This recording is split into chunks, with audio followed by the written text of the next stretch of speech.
السلام علیکم ورحمۃ اللہ۔ بسم اللہ الرحمن الرحیم۔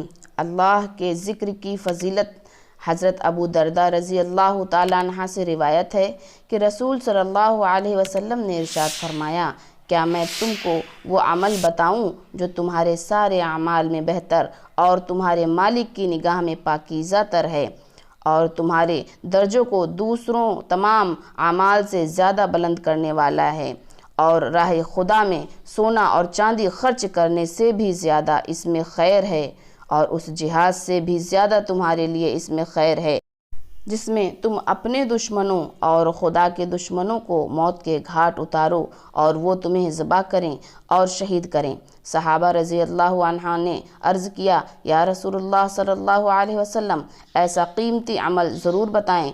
آپ صلی اللہ علیہ وسلم نے ارشاد فرمایا، وہ اللہ کا ذکر ہے، اللہ کو یاد کرنا ہے، اللہ کو ہر وقت کثرت سے یاد کرتے رہنا ہے۔ تو اللہ تبارک و تعالی ہم سب کو اپنی یاد میں مشغول کر دے اور اپنے تمام کام ہم سب سے لے، اور اللہ تعالی ہم سب کی دنیا و آخرت بنا دے۔ السلام علیکم ورحمۃ اللہ۔